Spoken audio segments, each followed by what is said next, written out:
esperientzia amatxo itorkin bezala arras ona da. Nire semeak eskolara konten joaten derelako eta egunero gehiago ikasten are derelako. Eta nik beraiekin ere.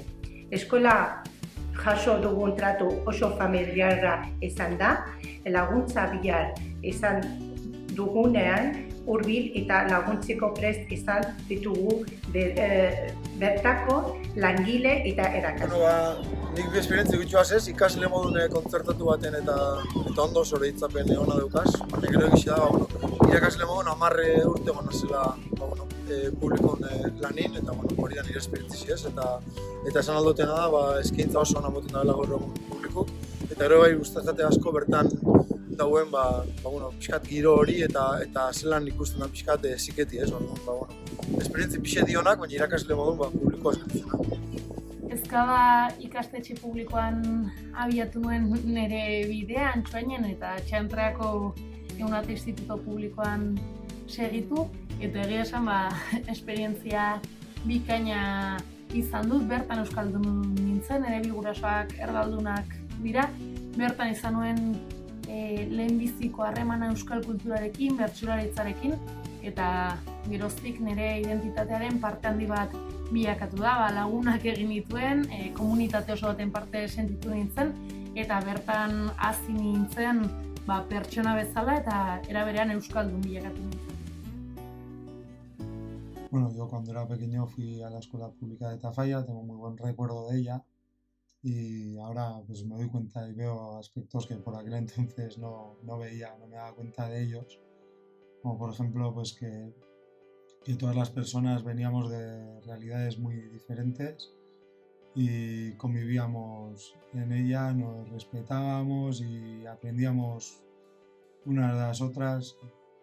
También recuerdo que por aquel entonces, ya hace 30 y pico años, se pedía la enseñanza en euskera y bueno, no se consiguió el modelo D por aquel entonces, ahora sí que está, y se consiguió el modelo A.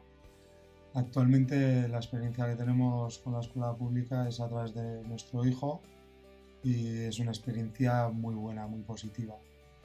Las profesoras que tenemos son increíbles, de nuestros mejores sueños nos imaginábamos unas profesoras así. La verdad es que un día tras otro pues, nos impresionan y nos emocionan con el trabajo que están haciendo, es una pasada. Y luego en la escuela nos sentimos también bien porque las familias somos una parte más de la escuela y estamos integradas en ella. Esto hace que la escuela avance y se vaya mejorando con las aportaciones de las familias y así nos adaptamos a nuevos retos de una manera colaborativa en la que tanto profesoras como alumnos y alumnas como familias pues tenemos voz. Un ejemplo de la evolución de la escuela ha sido la implantación del modelo D. Nuestro hijo es de la primera generación a la que ha tenido la oportunidad de estudiar modelo D en la Escuela Pública de Mendigorría y la verdad es que al principio pues bueno, se oían algunas voces en contra y parecía que iba a ser un problema enorme, pero bueno, la realidad es que no ha sido así y bueno, las personas que hablan en contra yo creo pues que al final al convivir con nosotras, con la realidad, con lo que se ha ido haciendo en la escuela, pues han visto que no ha sido ningún problema, que el aprendizaje en euskera no es ninguna amenaza, que simplemente es parte de nuestra cultura, uno de los 2 idiomas oficiales del lugar en el que vivimos y que se ha llevado con normalidad, armonía y siempre aportando y no restando.